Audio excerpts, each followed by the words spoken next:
नमस्कार, म सुमी खड्का। म ब्राइट फ्युचर विद्यालय नयाँ नयाँ काठमाडौँको कक्षा 11 मा अध्ययनरत छात्र हुँ। कार्तिकेय ट्रस्ट नेपालले आयोजना गरेको हाम्रा राष्ट्रकवि माधव प्रसाद घिमिरे शीर्षकमा हुन गइरहेको देशव्यापी अनलाइन वक्तृत्व कला प्रतियोगितामा सहभागी हुन पाउँदा म गौरवान्वित महसुस गरिरहेकी छु। अब म विषयवस्तुमा केन्द्रित हुन चाहन्छु। पिता गौरीशंकर र माता द्रौपदी देवी घिमिरेका पुत्र रत्नका रूपमा माधव प्रसाद घिमिरेको जन्म विक्रम सम्वत 1976 साल आश्विन 7 गते लमजुङको बाहुनडाँडा पुस्तुन गाउँमा भएको थियो। 3 वर्षको उमेर पुग्दा नपुग्दै उनको आमाको मृत्यु भएकाले उनको बाल्यकाल सुख र सन्तोषसँग बित्न पाएन होला भन्ने अनुमान गर्न सकिन्छ। 6 वर्षको उमेरमा पिता गौरीशंकरबाट उनले अक्षरारम्भ गरी दुर्गा कवच र चण्डी पाठ गर्न सक्ने भएका थिए। 12 वर्षको उमेरमा लमजुङको धुरा डाँडामा आई मच्छेश्वर घिमिरेसँग उनले गणित र फलित ज्योतिषको अध्ययन गरेका थिए। ज्ञान आर्जनको भोकले उनलाई सताइरह्यो। यही भोकले उनलाई काठमाडौँ हुँदै बनारससम्म पुर्यायो। अन्तर्राष्ट्रिय स्तरका कवि व्यक्तित्वका रूपमा माधव प्रसाद घिमिरेको मूल्याङ्कन गर्न सकिन्छ। उनी कविका पर्याय जस्तो पनि बनेका छन्। सुन्दर र हृदयसम्वेक कविता काव्य लेखनमा उनी तुल्य व्यक्तित्व न भूतो न भविष्य जस्तो भइसकेका छन्। घिमिरे महाकवि देवकोटा पछिका विशिष्ट खण्डकाव्यकार हुन्। उनका शास्त्रीय र लोक छन्दमा रचित 9वटा खण्डकाव्य पापिनियामा, नयाँ नेपाल, गौरी, राजेश्वरी, राष्ट्र निर्माता, धरतीमाता, गौथली र गजधम्मे, बोराको पर्दा र इन्द्रकुमारी मध्ये पत्नीशोकमा रचित गौरी उनको सर्वाधिक लोकप्रिय खण्डकाव्य हो। ऐतिहासिक पृष्ठभूमिका राजेश्वरी र राष्ट्र निर्माताले मानवीय मूल्य र जीवनबोध तथा राष्ट्रिय अखण्डताको अपरिहार्यतालाई सौन्दर्यपूर्ण शैलीमा प्रस्तुत गरेका छन्। उनका जम्मा 7वटा गीति नाटक प्रकाशित छन्। शकुन्तला, विषकन्या, मालती मङ्गले, हिमालवारी, हिमालपारी, अश्वत्थामा, देउकी र बालकुमारी। मालती मङ्गलले त प्रदर्शनको कीर्तिमान नै कायम गराएको थियो।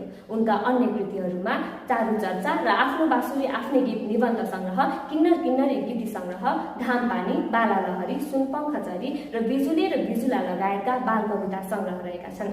नेपाली लोकलयलाई साहित्यिक उचाइ प्रदान गर्ने कार्यको प्रारम्भ मुनामदन महाकवि देवकोटाले गरे भने राष्ट्रकवि माधव प्रसाद घिमिरेले त्यसलाई सूक्ष्मता र व्यापकता दुवै पक्षबाट उच्चता प्रदान गर्ने अपूर्व सफलता प्राप्त गरे। राजनीतिबाट प्रेरित साहित्य सधैँभरि बाँच्न सक्दैन भन्ने उनको विश्वास थियो। उनले कविताका लागि लय र छन्दको अपरिहार्यताको वकालत गर्थे।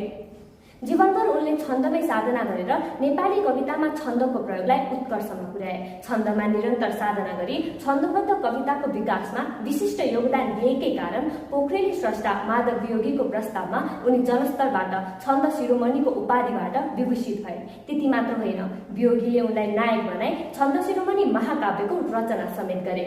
जीवितावस्थामै सामान्य जनताको छोरा महाकाव्यको नायक बनेको सम्भवतः यो पहिलो घटना हो। नेपाली साहित्यमा धेरै बाँचेर पनि सक्रिय जीवन बाँच्ने साहित्यकार सम्भवतः माधव घिमिरे नै हुन्। अर्को महत्त्वपूर्ण कुरा के छ भने लामो समय साहित्य लेखे पनि उनले कृतिको संख्या भने धेरै बनाएको पाइन। उनले 2 दर्जन जति मात्र कृति रचेका छन्। आकारमा अधिकांश कृतिको अनुहार सानै देखिन्छ, तर पनि तीभित्रका गुण पक्ष अत्यन्त सबल, जनहितकारी, प्रभावशाली एवं मर्मस्पर्शी छन्। माधव घिमिरे महाकवि लक्ष्मीप्रसाद देवकोटाको स्वच्छन्दता र कवि शिरोमणि लेखनाथ पौडेलको परिष्कारता दुवैलाई समान रूपमा प्रयोग गर्ने कवि हुन् भन्न सकिन्छ। नेपाली साहित्यमा निजी स्तरबाट स्थापित सबैभन्दा ठूलो राशि भूपालमान सिंह कार्की प्रज्ञा पुरस्कारबाट सर्वप्रथम पुरस्कृत हुने स्रष्टा माधव घिमिरे नै हुन्। उनले सीताराम साहित्य पुरस्कार, साझा पुरस्कार, आदिकवि भानुभक्त पुरस्कार, त्रिभुवन प्रज्ञा पुरस्कार लगायतका करिब 2 दर्जन सम्मान र पुरस्कार पाएका छन्। घिमिरेको काव्य लेखनको सर्वाधिक महत्त्वपूर्ण प्रविधि भनेको राष्ट्र चिन्तन हो। नेपाल राष्ट्र, नेपाली संस्कृति, नेपाली जाति, नेपाली प्रकृतिको गौरव र राष्ट्रिय अखण्डतालाई सर्वोपरि महत्त्व दिने स्रष्टा घिमिरेको काव्य सृजन यसर्थ उत्कृष्ट बन्न पुगेको हो। नेपाली कविता, गीत, गीति नाटक, निबन्ध, बाल साहित्य सृजनामा कीर्तिमान कायम गरेका राष्ट्रकवि माधव प्रसाद घिमिरेको नेपाली काव्य जगतको अतुलनीय योगदानको उच्च मूल्याङ्कन गर्दै 2060 मा उनको राष्ट्रव्यापी अभिनन्दन गरियो। साथै राज्यका तर्फबाट राष्ट्रकवि उपाधिद्वारा विभूषित गरियो, जति बेला उनी 85 वर्षका थिए। राष्ट्रकवि माधव प्रसाद घिमिरेका जीवनकालमा 8 जना अध्येताले विद्यावारिधि अनुसन्धान कार्य पूरा गरे। असंख्य स्रष्टाका कृतिमा उनका शुभकामना मन्तव्य समावेश गरिएको थियो। उनले नेपाली भाषा साहित्यको सेवा सुरु 1998 गतेमा भाषानुवाद परिषदबाट गरेका थिए। पछि 2001 सालमा उनी गोरखापत्रको सहायक सम्पादक पनि बनेका थिए। केही समय उनले शिक्षण पेशालाई समेत अँगालेको पाइन्छ। 2077 साल भाद्र 2 गते यस्ता विलक्षण कार्य धरहरा भौतिक रूपमा ढल्यो, तर पनि उनका कृतिहरूका माध्यमबाट उनी सधैँ हामीबीच रहिरहनेछन्। अन्त्यमा युगीन स्रष्टा राष्ट्रकवि माधव प्रसाद घिमिरेको दिवंगत आत्माको चिर शान्तिको कामना गर्दै म मेरो भनाइको बिट मार्न चाहन्छु। धन्यवाद। नमस्कार, म ब्राइट फ्युचर विद्यालयको छात्रा निता खत्री। कोरोनाको महामारीले गर्दा हामी सँगै बसेर छलफल गर्न नपाए तापनि भर्चुअल विधिबाट कार्यक्रम सञ्चालन गरी हामी विद्यार्थीहरूको प्रतिभा प्रस्फुटन हुने अवसर प्रदान गरिदिनु भएकोमा यस कार्यक्रमका आयोजक कार्तिकी ट्रस्ट नेपाललाई हृदयदेखि नै धन्यवाद टक्राउन चाहन्छु। यस वक्तित्व कला प्रतियोगिताको शीर्षक रहेको छ हाम्रा राष्ट्रकवि माधव प्रसाद घिमिरे। विश्वको मानचित्र पल्टाएर हेर्ने हो भने नेपाल सिन्धुमा बिन्दु हराए जस्तो सानो मुलुक देखिन्छ, तर यहाँको कला, साहित्य, संस्कृति र भूगोल विशिष्ट छ। यस्ता विशिष्टताले भरिपूर्ण नेपाली माटोमा समय समयमा महान व्यक्तिहरूले जन्म लिएका छन्, जसमध्ये राष्ट्रकवि माधव प्रसाद घिमिरे पनि एक हुन्। राष्ट्रकवि घिमिरेको जन्म विक्रम सम्वत 1976 साल असोज 7 गते लमजुङ जिल्लाको पुस्तुन गाउँमा भएको थियो। उनले 6 वर्षको उमेरमा अक्षर चिनेका थिए भने 8 देखि 9 वर्षको हुँदा गाउँको फुले बाबासँग पञ्चाङ्ग अध्ययन गरे। त्यसपछि छिमेकी गाउँ दूर डाँडाको संस्कृत पाठशालामा अध्ययन गरे अनि काठमाडौँको रानीपोखरी स्थित संस्कृत प्रधान पाठशालामा अध्ययन गरे। उनले 3 धाराको संस्कृति पाठशालाबाट प्रथमा उत्तीर्ण गरे भने भारतको किङ्स विश्वविद्यालयबाट सर्वदर्शनमा शास्त्री गरे।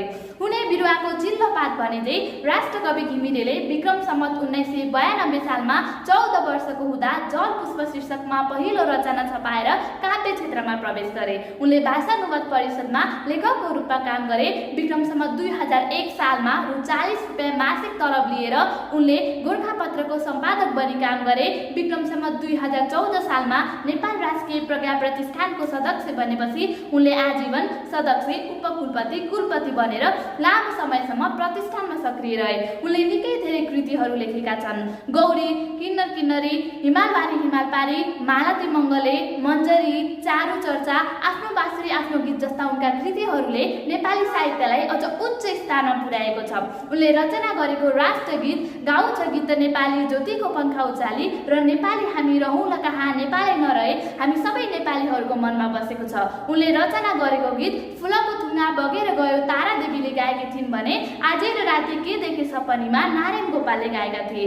उनले 61 वर्ष अगाडि रचना गरेर मेरो मृत्युपछि बजाइदिनु भनी सुरक्षित राखेको गीत त्यसरी होस् मेरो मरणको हरेक शब्दको अर्थ गहिरेर बुझ्ने हो भने राष्ट्र भाव जाग्छ, जीवन निकै सुन्दर छ जस्तो लाग्छ। उनले नेपाली साहित्य क्षेत्रमा जुन योगदान दिएका छन् त्यो अतुलनीय छ, अविस्मरणीय छ। उनले नेपाली साहित्य क्षेत्रमा दिएको योगदानको कदर गर्दै उनलाई साझा पुरस्कार, पद्मश्री साधना सम्मान पुरस्कार, भानुभक्त पुरस्कार, त्रिभुवन प्रज्ञा पुरस्कार तथा दर्जनौं पुरस्कारले उनलाई सम्मानित गरियो। उनलाई नेपाल सरकारले नेपाली सेनाको मानार्थ सहायक रथीको पदवी दिएको छ। तिमीले माया पाउँछौ जब तिमी जन्मन्छौ, तिमीले तारिफ पाउँछौ जब तिमी मर्छौ, तर जन्म र मृत्यु बीच माया र तारिफ पाइँदैन, कमाउन सक्नुपर्छ। बाँचुन्जेल आफ्नो बहुमुखी प्रतिभा र सङ्घर्षले लाखौं नेपालीहरूका माया र तारिफ पाएका र मरेपछि हामी सबै नेपालीहरूलाई रुवाएर गएका राष्ट्रकवि हुन् माधव प्रसाद घिमिरे। प्रकृतिको सौन्दर्य आफ्नो साहित्यमा समेटी मानव र प्रकृति बीच गहिरो सम्बन्ध रहेको कुरा प्रस्तुत गर्ने प्रकृति प्रेमी कवि हुन् राष्ट्रकवि घिमिरे। देशको कला, साहित्य, संस्कृति र भूगोल आफ्नो साहित्यमा समेटी हामी नेपालीहरूलाई स्वावलम्बी नेपाली बन्न सिकाउने देशप्रेमी कवि हुन् राष्ट्रकवि घिमिरे। स्वच्छन्दतावादी भावधारा र परिष्कारवादी शैली भएका कुशल साहित्यकार, गीतकार एवं कवि हुन् राष्ट्रकवि घिमिरे।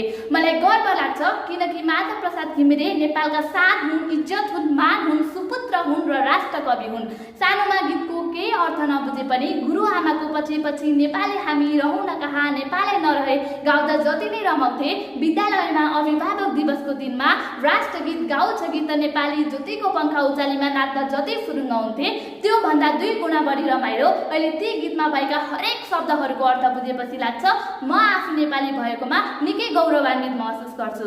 त्यसैले अहिलेका नयाँ पुस्ताहरूलाई आफ्नो साहित्यद्वारा स्वाभिमानी नेपाली बन्न सिकाउने, साहित्यमा डुब्न र रमाउन सिकाउने राष्ट्रकवि घिमिरेलाई मेरो हृदयदेखि नै नमन। आफ्नो जीवनको अन्तिम सास रहेसम्म नेपाली साहित्य क्षेत्रमा महत्त्वपूर्ण योगदान दिने राष्ट्रकवि घिमिरेलाई मेरो हृदयदेखि नै नमन। जन्मनु र मर्नु प्राकृतिक नियम हो जसलाई कसैले पनि टार्न सक्दैन। राष्ट्रकवि माधव प्रसाद घिमिरेले पनि मृत्युलाई टार्न सकेनन्। उनको मृत्यु विक्रम सम्वत 2077 साल भाद्र 2 गते आफ्नो निवास स्थित काठमाडौँको लैनचौरमा भयो। त्यस दिन हाम्रो देश नेपालबाट एउटा चम्किलो तारा सधैँको लागि अस्तायो। उनी आज हामी सामु नभए तापनि उनका कृति र उनले नेपाली साहित्य क्षेत्रमा दिएको महत्त्वपूर्ण योगदानले उनी हामी सामु सधैँ अमर रहिरहनेछन्। धन्यवाद। नेपाली हामी रहौँला कहाँ नेपालै नरहे, उचाइ हाम्रो झुलिन्छ कहाँ हिमालय नरहे। यस्तै राष्ट्रभक्ति अनि प्रकृतिका अनेकन पक्षहरूलाई आफ्ना रचनाहरूमा समावेश गर्दै जीवनलाई प्रकृति सापेक्ष ढङ्गबाट व्याख्या गर्न सक्ने परिष्कारवादी कवि माधव प्रसाद घिमिरे। नमस्कार, म ब्राइट फ्युचर माध्यमिक विद्यालयको कक्षा 11 अध्ययन र छात्रा हर्षना न्युपाने। आज म माधव प्रसाद घिमिरेको जीवनलाई आफ्नो मन्तव्यको शीर्षकको रूपमा लिएर हजुरहरूमाझ उपस्थित भएकी छु। माधव प्रसाद घिमिरे आफ्ना बहुमुखी प्रतिभा अनि नेपाली साहित्यका क्षेत्रमा पुर्याएका अतुलनीय योगदानका कारणले मात्रै होइन र सगरमाथा जस्तो अटल राष्ट्रभक्तिका कारणले पनि हामी सबैका सम्मान योग्य छन्। विक्रम सम्वत 1976 असोज 7 गतेका दिन बुबा गौरी शङ्कर र माता द्रौपदीका सन्तानका रूपमा जन्मिएका माधव प्रसाद घिमिरेको जन्मस्थल लमजुङ जिल्लाको पुस्तन गाउँ थियो। तर विभिन्न कारणवश उनको बाल्यकाल सुखद रहेन। 2 वर्षको उमेरमा नै उनले मातृवियोगको पीडा सहनु पर्यो। उनमा सानैदेखि नै प्रतिभाहरू देखिए पनि घरमा हिला गरिएकाले उनका बुबाले उनलाई लमजुङको दुर्रा डाँडामा ठुलिआमाको घरमा राखेर त्यहीँको पाठशालामा पठन पाठनको व्यवस्था मिलाइदिए। संस्कृतमा उनको धेरै रुचि थियो। त्यति बेला सानै उमेरमा विवाह गरिदिने चलन भएकाले विक्रम सम्वत 1990 मा 14 वर्षको उमेरमा लमजुङकै गौरी पोखरेलसँग उनको विवाह भयो र त्यसपछि त्यही ससुरालीमा बसेर त्यही नजिकको संस्कृत पाठशालामा उनी पठन पाठन गर्न थाले। पठन पाठनकै सिलसिलामा नेपाली शिक्षामा छापिएको एउटा छन्द कविताले उनलाई निकै आकर्षित गर्यो। उनले 14 वर्षको उमेरमा एउटा कविता लेखे जुन गोरखापत्रमा समेत छापियो। आफूले रचना गरेको कविता गोरखापत्रमा छापिएकाले उनी निकै खुसी भए र यसबाट उनमा थप कविताको रचना गर्ने हौसला समेत जाग्यो। सानै उमेरमा खपेको मातृवियोग, लमजुङको सुन्दर वातावरण जस्ता विभिन्न पक्षहरू उनका कविता उमारिरहने माध्यम बने। उनी बिस्तारै कविका रूपमा चिनिँदै गए। उनले संस्कृतमा शास्त्रीसम्मको शिक्षा हासिल गरेका थिए। विक्रम सम्वत 2004 उनका लागि अर्को पीडादायक वर्ष बन्न पुग्यो। उनकी प्रिय श्रीमती गौरीको मृत्यु भयो र यसबाट उनी निकै शोकाकुल बने। विक्रम सम्वत 2004 मा नै उनले प्रकाशित गरेको गौरी शीर्षकको शोक काव्यमा पत्नी वियोगको पीडा पोखिएको थियो। यस काव्यले धेरै मानिसहरूको मन रुवायो। त्यस काव्यबारे प्रश्न गर्दा उनी भन्थे, लेख्छु भनेर लेखेकै होइन, पीडा सबल भएको बेला मात्रै लेख्न सके। अब फेरि कसैले यस्तै रचना गर्नुहोस्, म तपाईँलाई संसारकै प्रतिष्ठित व्यक्ति बनाइदिन्छु भन्दा म त हात जोड्छु। माधव प्रसाद घिमिरेको महाकाली अधिकारीसँग दोस्रो विवाह पनि भयो। उनी लक्ष्मी प्रसाद देवकोटा, रवीन्द्रनाथ टैगोर जस्ता विभिन्न साहित्यकारहरूबाट निकै प्रभावित भएका थिए। उनी जीवनमा कवि मात्रै रहेनन्, कथा, उपन्यास, काव्य जस्ता विभिन्न क्षेत्रहरूमा उनले आफ्ना कलम चलाए। उनी एकमात्र त्यस्ता भाग्यमानी व्यक्ति थिए जसले सदस्यको रूपमा जागिर खाएर प्रज्ञा प्रतिष्ठानमा कुलपति समेत रहने मौका प्राप्त गरेका थिए। घामपानी, नवमञ्जरी जस्ता कविता सङ्ग्रह, सुनपङ्खी चरी जस्ता गीत सङ्ग्रहहरूले उनलाई चर्चित बनाए। उनले पद्मश्री पुरस्कार, प्रज्ञा पुरस्कार, साझा पुरस्कार जस्ता विभिन्न पुरस्कारहरू प्राप्त गरे। साहित्यद्वारा गरेको देशप्रेम र देशभक्तिको कदर स्वरूप नेपाल सरकारले विक्रम सम्वत 2060 सालमा उनलाई प्रदान गरेको राष्ट्रकविको सम्मान उनका लागि प्रेरणादायी बन्यो। सेतै फुलेका कपाल, सेतै फुलेका आँखी भौ, चस्माको सहाराले संसार निहाल्न खोज्ने ती निश्चल आँखा, सादा जीवनशैली, 100 वर्ष नागेको शरीर, सधैँ केही गरौँ झैँ केही भनौँ झैँ तत्परता प्रस्तुत गरिरहेका हुन्थे। उनलाई कसैले यतिका वर्ष भयो तपाईँलाई मृत्युदेखि डर लाग्दैन भनेर सोध्दा उनी भन्थे, पहिले त एकदमै डर लाग्थ्यो, मभन्दा पछिका सबै गइसके, अब जान के पिर हो, अहिले त 2 घडी बाँच्नु पनि ठुलो कुरो हो। देश विदेश घुमेका, धेरै मान सम्मान प्राप्त गरेका, एकछिन टोलाउँदा पनि उही बाल्यकालकै सम्झना आउँछ भन्ने उनलाई आफ्नो गाउँ घरे जस्तो सन्तुष्टि कसैले प्रदान गरेनछ। विक्रम सम्वत 2077 साल भदौ 2 गतेका दिन उनको निधन भयो। आज उनी हामी सामु छैनन्, तर उनका रचनाहरू हाम्रा लागि प्रेरणाका स्रोत बनेका छन्। म भित्री मनदेखि उनलाई हार्दिक श्रद्धाञ्जली प्रदान गर्दछु। सलाम छ यी राष्ट्रकवि माधव प्रसाद घिमिरेलाई। धन्यवाद।